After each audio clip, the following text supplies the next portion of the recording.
Hi, magandang araw po sa inyong lahat for our third reading for the day today. Tingnan naman po natin kung ano po ang makikita natin sa third reading of the day today, no? Yan, today is Friday. I hope na panood nyo na po yung first, second, third, and fourth reading kagabi, no? Yung kagabi po, very powerful reading yan. Nako, huwag nyo pong papalagpasin talaga, no? Kasi yung live session po kagabi ay talagang grabe po yung intense ng aming nabasa kagabi during the live edition, ano? So, sana po ay panoorin nyo yung replay na yan at talagang para na rin po kayong nandoon sa aming ang tawag dito, live, no? Kahit di po kayo nakarating, I hope na mapanood nyo po yun kasi very powerful po ang araw na yun kagabi sa reading na yan. Talagang excited po akong mapanood nyo yan. So, sana po ay mapanood nyo lahat. Ang fourth reading kagabi, ang live, no? Nilagay ko po doon ay fourth reading, no? So, ganun pa man po, sana napanood nyo na rin po ang first and second reading bago po kayo tumalon dito sa ating third reading of the day. So, tingnan naman po natin kung ano po ang makikita natin sa third reading of the day ngayong araw na ito. Okay, tingnan po natin. Pili po tayo ng 20 cards. I think 20 cards is enough. So, pili po tayo ng 20 cards.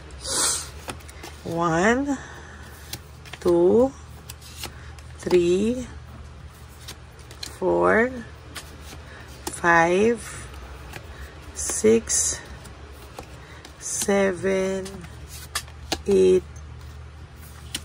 9, and 10. Another one.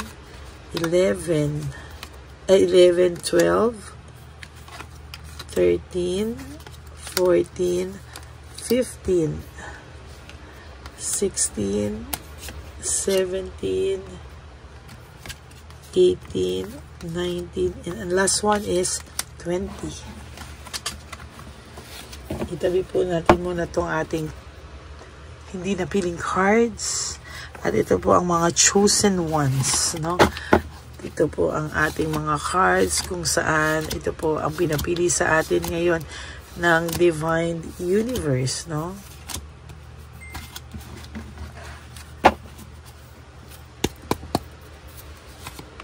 Ay, buksan muna po natin ang ating kandila. Okay, buksan lang po natin ang ating kandila.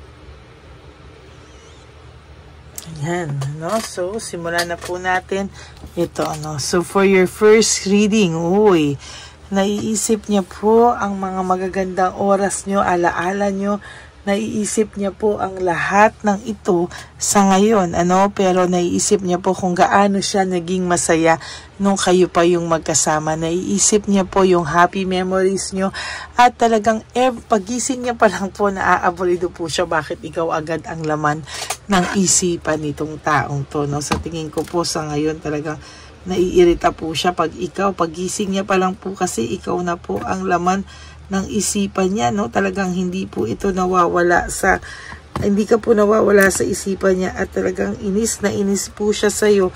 Bakit daw po pagising niya pa lang ikaw na po agad ang naiisip niya? At talagang tunay pong ito ay naaabolido po kasi bakit daw hindi ka po mawala sa isipan niya. Susulat muna po natin. Natutuwa po ako dito sa Friday na to. Ang bibigat ng reading natin ngayon, ano? Pagising niya pa lang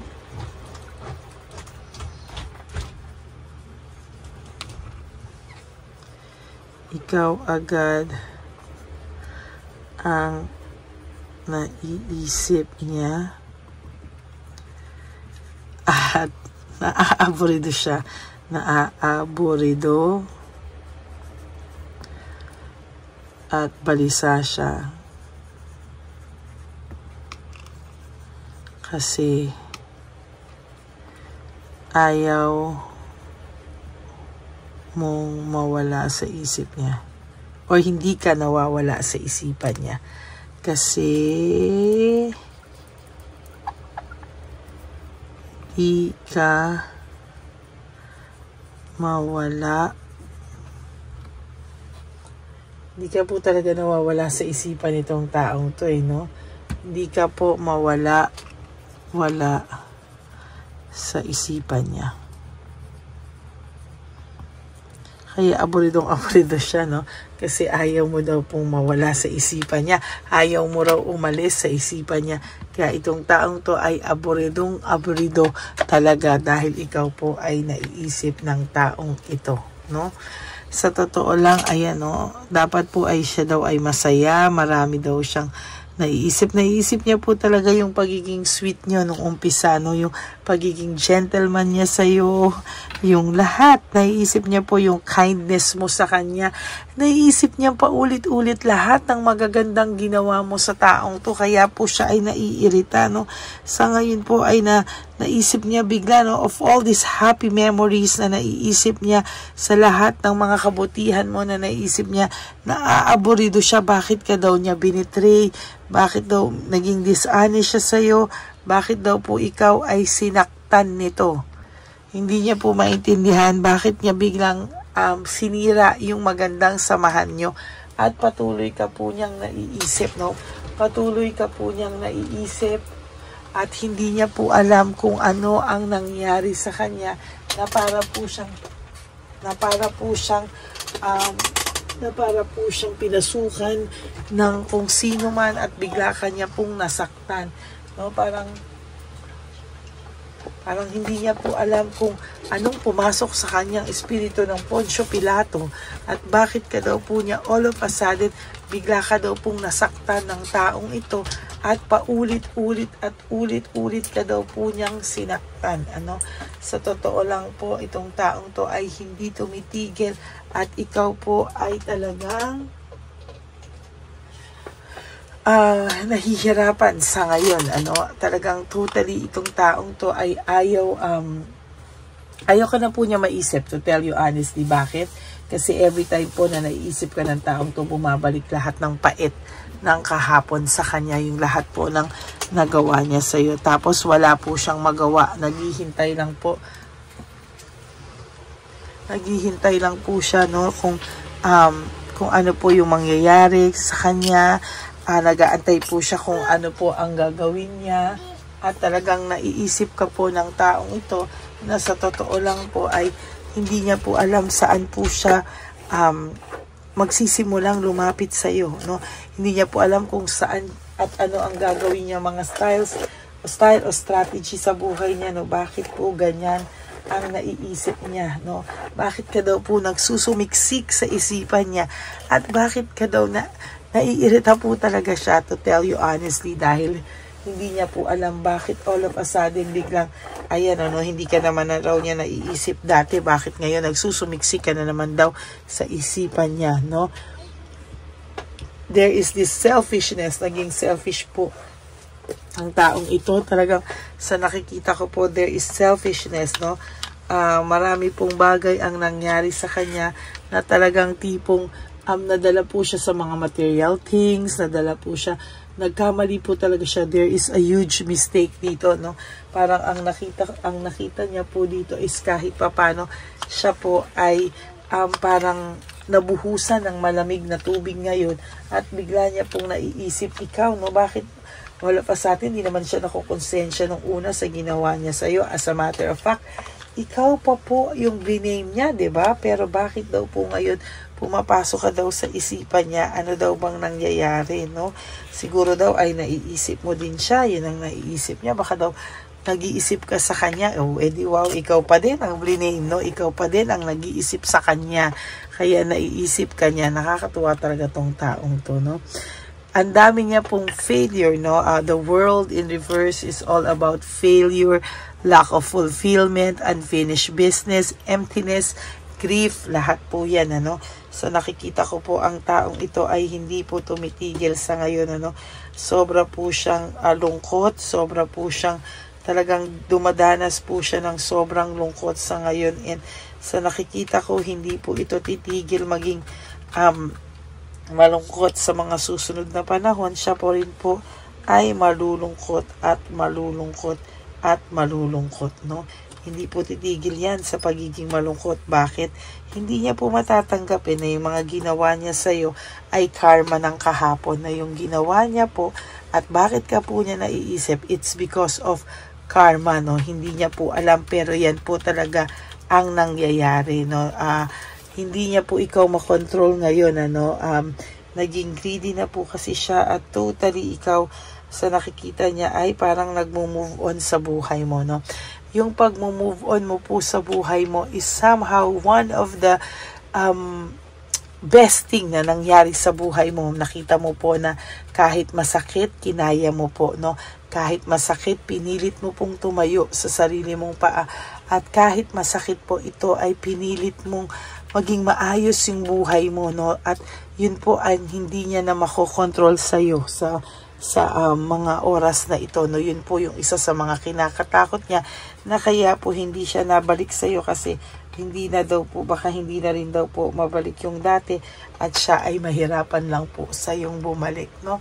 Yan po ang isa sa mga nakikita kong problema niya at talagang problema yan dahil nakita mo po kung gaano ka nakalakas, no?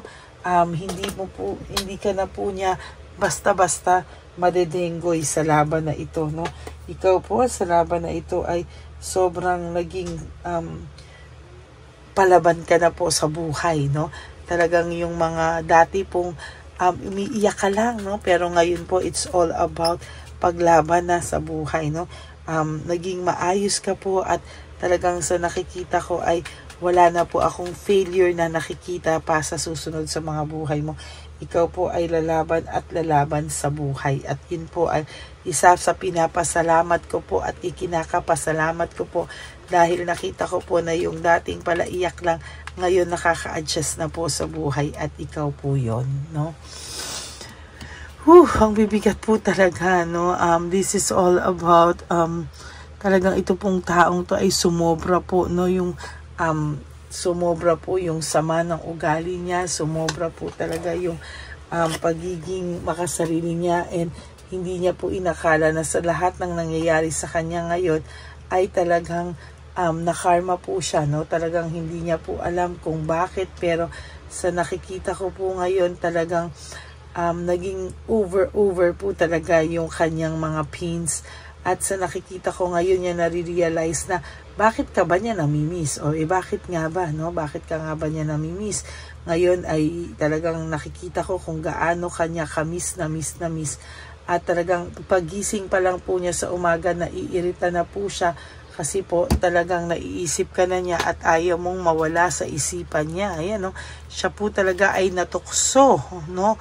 At talagang matindi ang nabigay sa yung sakit, pero ngayon po siya po ay nagkakaroon ng realization. In fairness naman po sa kanya, siya naman po ay nagkakaroon ng realization sa buhay, no?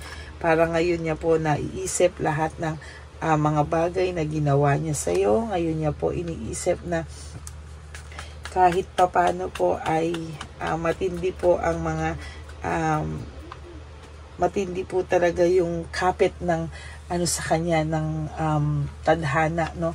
Sa nakikita ko po sa lahat ngayon ay parang ang balik po sa kanya ng tadhana ay sobrang sakit ng pakiramdam, at ang nararamdaman niya po ay tipong hindi niya maipaliwanag, no? Most of the time ang taong to ay nakakaramdam ng matinding pains, and sa nakikita ko po ay mas lalo po siyang makakaramdam ng konsensya at pagkabagabag sa mga susunod na araw sa buhay niya. Ito pong taong ito sa ngayon ay may matindi talagang mga pinagdadaanan, at kung bakit ka po niya naiisip sa loob ng isang araw dahil naaalala niya po ang lahat ng kabutihang iginawa mo sa kanya, no? Lahat po ng kabutihan na yan ay pilit mong pilit niyang inaalala or naaalala. Actually, ayaw niya nga pong maalala, pero pilit pong nagsusumiksik sa kanyang isipan, at sa nakikita ko, doon po siya nahihirapan, sa mga sumisiksik po sa kanyang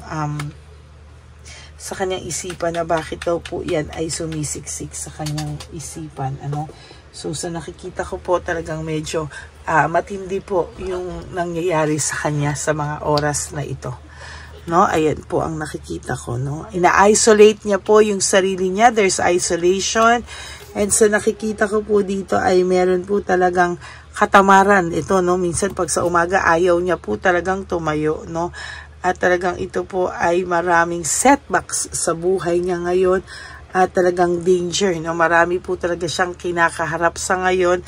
At para pong nawalan po ito ng progress, parang disorganized po siya talaga sa buhay niya sa ngayon. And to be honest with you, hirap po ito sa buhay niya ngayon, Marami po siyang hindi mapagdesisyon ng bagay sa buhay niya ngayon. Naging stagnant po talaga ang buhay nito. Ayan, undecisiveness, Undecided po siya sa mga bagay-bagay. At marami po siyang mga confusion na nararamdaman. Very, very confused po ang taong ito. At sa nakikita ko po ay talagang marami po siyang problema, insecurities, and failure sa buhay sa ngayon. Siya po ay talagang nakakaramdam na para po siyang hindi naging careless. Naging careless po siya sa mga bagay at hindi niya po pinag-isipang mabuti.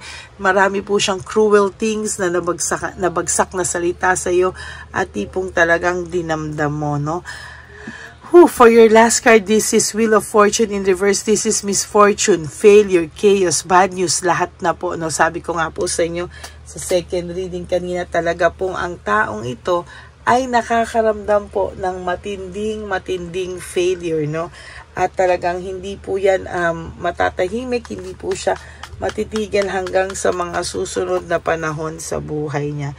This person will feel hopeless, Kaya wala po tayo magagawa dyan. Yan po ay bigay sa kanya ng tadhana. Kaya ngayon niya po naiisip kung gaano ka po naging kabuti sa kanyang partner. Ikaw po ay naging mabuting karelasyon, partner sa kanya. At ngayon po, yan po lahat ang laman ng kanyang isipan. Okay? Maraming salamat po. That is your third reading for the day. I hope lahat po kayo ay nakaresonate. And if you do, can you please give me a like and comment down below para naman po alam nyo at alam ko ang mga saloobin nyo at para naman po ma-share nyo rin po sa akin kung ano po ang mga nasa sa loob nyo. Okay, and for those of you po na who would like to give me a super thanks for this video, I would really appreciate that dahil tayo po ay nag-iipon na po para sa ating One Love a Day. This will be on the end of February po siguro to or first week of March. Depende po sa ating maiipon. So please help me by not skipping ads. Tulong nyo na po yan sa ating channel, Kaya wag po kayong mag-skip ng ads para na rin po yan sa inyong lolos and lolas, na ating tutulungan. So maraming salamat po sa inyong lahat. And for those of you who would like to have a private reading with me, you can message me po at Ladyly Elena. That's Ladyly Elena. Nasa dulo po yan ng ating video. Diyan nyo po ako makokontak. That's my only official and legit FB account. Kaya maraming salamat po sa inyong pagsama sa akin sa araw-araw. At wag po kayong mag-alala, hindi po ako mawawala. I will always be here for you. And sa aking pong mga ever faithful, solid, and loyal na Lady Elena family, I love you all from the bottom of my heart. Mahal na mahal ko po kayong lahat. And I hope na kayo din po, be grateful. You wake up each day, do 3 things that will make you happy. Prioritize yourself and be grateful. Wag po kayong malulungkot. Maging grateful lang po kayo sa buhay. And always love yourself. Because self-love is still the best love of all. Ayan. So marami pong salamat. Mahalin niyo po ang sarili niyo. At kayo po ang may obligasyon talagang magmahal sa inyong mga sarili. And of course, life is so short. Don't make it shorter by stressing yourself from all the pains and heartaches na binigay sa inyo na kahapon. Just surrender everything to the divine universe and just let go and let God write your life and love story. I will be back for another set of reading. Huwag po kayong malulungkot for the meantime. Just relax. Sana po napanood yun na yung first, second, third, and fourth reading kahapon bago po kayo tumalon dito sa ating reading of the day. Sana po ay napanood yun na rin ang first and second and this third reading bago kayo tumalon sa fourth and final reading mamaya. Maraming salamat po and God bless you all. Bye! Okay, update po, may nagpanggap pong subscriber natin na siya po ay magpapahula sa fake na Lady Elena, kaya ayan, hinihingan po siya ng $80 at ang cell po niya ay nabigay at nakuha. Ang pangalan niya po sa cell ay Julian Albert, no? Siya po ay may cell account din, kaya mag-iingat po kayo. Ayan po, no, kung sino man po yung scammer na Julian Albert na yan, no, iinsensuhan po natin yan para siya po ay makonsensya. Kung wala man po siyang konsensya, at least po, bumalik sa kanya lahat po ng kanyang ginagawa at maling-mali po yan, ano. Basahin niyo po lahat yan, makikita niyo po, ayan po ang cell number niya at Julian Albert na yan, ano, para po talagang ma-report din po natin yan na siya ay gumagamit ng cell account na Julian Albert. Mag-ingat po kayo, ayan po yung number niya, ayan po yung pangalan niya. Huwag po kayong magpauto. Nakita nyo naman po, no, napakalayo po ng pangalan ko sa pangalan ng pinagsisendan nyo po ng account o ng pera. Kaya mag-ingat po kayo at beware sa scammer na to. At talagang ayan po, pinost ko po ang kanyang pangalan dito para maging babala po sa inyong lahat. Maraming salamat po. At mag-ingat po kayo, pakireport po ang page na yan, ang messenger niya na Lady Elena. Maraming salamat po and God bless you all. Ayan, sa susunod po makikita niyo yung account niya na ire-report niyo. Salamat po na marami.